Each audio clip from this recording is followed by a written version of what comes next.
Welcome to Shri Ram commerce. Hi guys.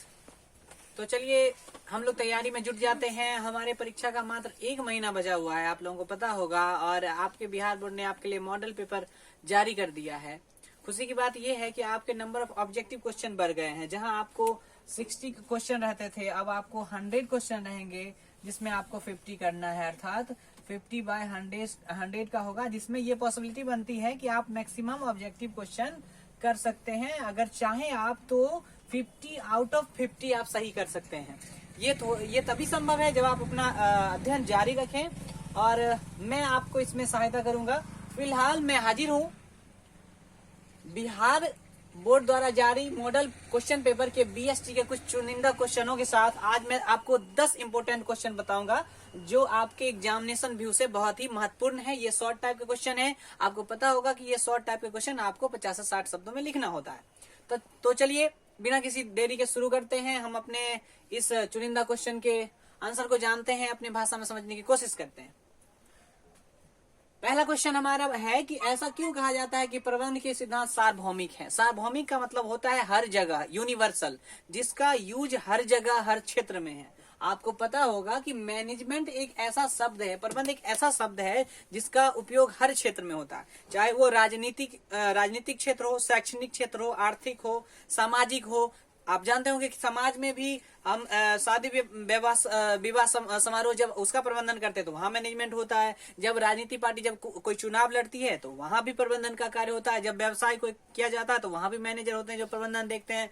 यहाँ bank का branch आप जाके देखिए तो वहां भी मैनेजर है जो वहां के प्रबंधन के कार्य को देखते रहते हैं। तो कुल मिलाकर के प्रबंध जो है उसके जो सिद्धांत है वो सार्वभौमिक है, यूनिवर्सल है, हर जगह इसका यूज होता है। और ऐसा कह सकते हैं हम कि बिना प्रबंध के सिद्धांत के कोई भी क्षेत्र सफल नहीं हो सकता, वहां सफलता हासिल नहीं की जा सकती। इस प्रकार हम कहेंगे कि प्रबंध के सिद्धांत सार्वभौमिक हैं।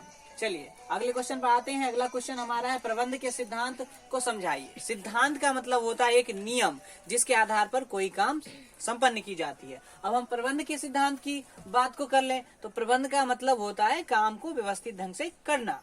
तो प्रबंध के सिद्धांत का मतलब है उन सभी नीतियों नियमों से जिसके आधार पर प्रबंधन का काम, मैनेजमेंट का काम व्यवस्थित ढंग से किया जाए, ताकि जो शैक्षणिक जो संस्थागत लक्ष्य हैं, जो संस्था ने लक्ष्य निर्धारित किए हैं, उसको प्राप्त किया जाए। सरल शब्दों में अगर कहें तो प्रबंध के सिद्धांत वह सर्वमान्य संपदा है, वह सर्वमान्य मान्यताएं हैं जिसको सब मानता है, जिसके आधार पर प्रबंध अपना काम करती है। तो इसको हम प्रबंध का सिद्धांत करते हैं। इस तरह से आप लिख देंगे। अगला है वैज्ञानिक प्रबंध में टेलर का योगदान। आपको पता होगा कि प्रबंध के सिद्धांतों में 2 व्यक्ति का बहुत बड़ा योगदान है। एक Taylor, FW Taylor, Frederick Winslow Taylor पूरा नाम है, अमेरिका के रहने वाले हैं, और दूसरा फ्रांस के रहने वाले हेनरी फ्योल का। तो प्रबंध में वैज्ञानिक प्रबंध के 6 सिद्धांतों के जन्मदाता इनको कहा गया। वैज्ञानिक प्रबंध के फादर ऑफ साइंटिफिक मैनेजमेंट है टेलर, जिन्होंने 6 सिद्धांत दिया है, जिन्होंने समय अध्ययन, गति अध्ययन, थकान अध्ययन और कार्यविधि अध्ययन को करके बताया कि किस तरह से आप प्रबंध के कार्य को करेंगे, उन सिद्धांतों को अपनाएंगे तो आप अपने लक्ष्य को उच्चतम स्तर तक ले जा सकते हैं, अपने लक्ष्य को प्राप्त कर सकते हैं। तो ये 6 सिद्धांत में टेलर का एक बहुत बड़ा महत्वपूर्ण योगदान है। अब चलिए अगला है वैज्ञानिक प्रबंध क्या है, व्हाट इज साइंटिफिक मैनेजमेंट। तो इसको समझते हैं। तब मैनेजमेंट का मतलब होता है लोगों का प्रबंधन करना, लोगों से चतुराई से काम लेना प्रबंधन है।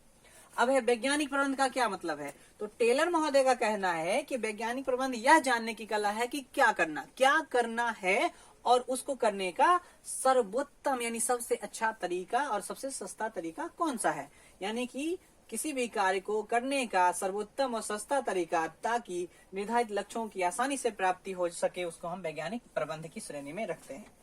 अब व्यावसायिक वातावरण के अध्ययन के लाभ बताने हैं आपको। तो देखिए है ये सारी हमारे ही आस पड़ोस की ये सारी चीजें हमारे साथ होती रहती है। बस थोड़ा सा आपको सोचने की जरूरत है, इसमें रटने रटाने की कुछ विषय है नहीं।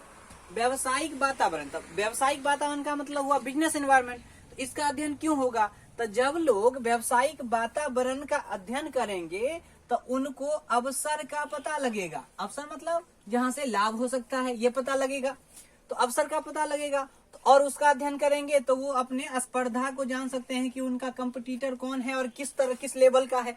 तो अवसर के खोज में सहायता होगी, स्पर्धा का सामना करने में उनको मदद मिलेगा और वो अपने लक्ष्य को आसानी से प्राप्त कर सकते हैं। इन सारे बिंदुओं को आप व्यावसायिक वातावरण के अध्ययन में के लाभ में लिख सकते हैं।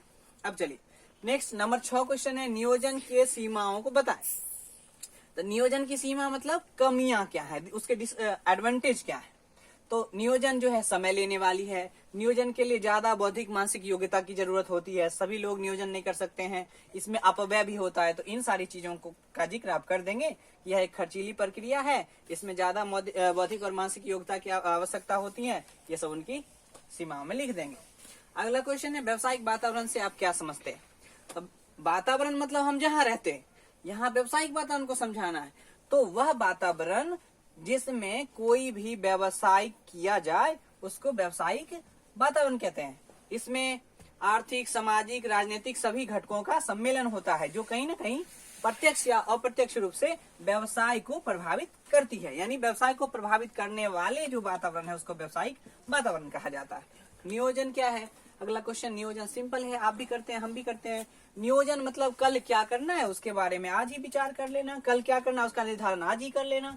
अर्थात किसी भी कार्य को करने से पहले सोचने विचारने की प्रक्रिया को नियोजन है। इसमें एक कथन बहुत ही प्रचलित है कि एलन ने कहा कि नियोजन भविष्य को पकड़ने का बनाया गया, भविष्य को पकड़ने को के लिए बनाया गया एक पिंजरा। यानी भविष्य में क्या होने वाला उसका अनुमान हम पहले ही लगाते हैं, उसके बारे में सोचते हैं और एक निर्धारित करते हैं कि हमको इस तरह से क्या करना, कैसे करना, कब करना, किसके द्वारा करना है। इन सारी चीजों का निर्धारण आप नियोजन के अंतर्गत कर लेते हैं। तो कल क्या करना है उसका निर्धारण आज ही कर लेना नियोजन है। नीतियों का प्रबंध में क्या महत्व है। तो नीतियों का केवल प्रबंध में ही नहीं महत्व है। देखिए, नीति होता है जिसके आधार पर कोई कार्य संपन्न की जाए, मतलब उसके अनुशासन। नीति का संबंध अनुशासन से है कि इन नियमों को पालन करना होगा, इसके अलावे कोई दूसरा विकल्प नहीं है। तो नीति जो है वो आधार है जिसके आधार पर प्रबंध कोई भी कार्य करती है। बिना नीति के, बिना पॉलिसी के कोई भी प्रबंधक अपना कार्य सफलता से पूर्ण नहीं कर सकता, अथवा ये कहें कि वो सफल ही नहीं हो सकता। इसलिए नीतियों का प्रबंधन में अत्यधिक महत्व है। नंबर 10 है, क्या नियोजन प्रबंध का आधारभूत कार्य है। बिल्कुल है। नियोजन का मतलब होता है सोचने विचारने की प्रक्रिया। आप बिना सोचे जो करे सो पाछे पछता, ये तो आप तो जानते ही होंगे कि सोचने विचारना तो पड़ेगा ही आपको। तो सोचने विचारने की प्रक्रिया में ही आप समझ लेते हैं कि हमको करना क्या है, कैसे करना है, कौन करेगा, कहाँ करना है। तो इन सारे चीजों का जो प्रश्नों का जो आप उत्तर ढूंढ लेते हैं तो वही आपका नियोजन होता है। तो ये आधारभूत कार्य है। बिना नियोजन के अगर प्रबंधन के अन्य कार्य जैसे संगठन है, नियुक्तिकरण है, निर्देशन, नियंत्रण है, कुछ भी करते हैं तो वहां सफल होने की जो चांसेस हैं वो कम हो जाते हैं। तो ये आधारभूत कार्य कहो, प्राथमिक कार्य हो, अथवा ये कहो कि यह नींव है जिसके आधार पर प्रबंध जो है टिका हुआ है। तो बिना नियोजन के प्रबंधन के अन्य कार्य निरर्थक और निराधार हो जाते हैं। तो इस प्रकार हम कहेंगे कि नियोजन प्रबंध का आधारभूत कार्य है। इसी तरह के और महत्वपूर्ण क्वेश्चन को लेकर हम आपके सामने हाजिर होते रहेंगे, तो जुड़े रहिए। अच्छा लगे तो मेरे चैनल को सब्सक्राइब करिए, शेयर करिए और तैयारी में जुटे रहिए। इन 1 महीना में आपको बहुत अच्छा करवा देंगे और ये मेरा वादा है कि आप अच्छा करेंगे। थोड़ा सा मेहनत करने की जरूरत होगी। तो thank you and thank you for watching this video.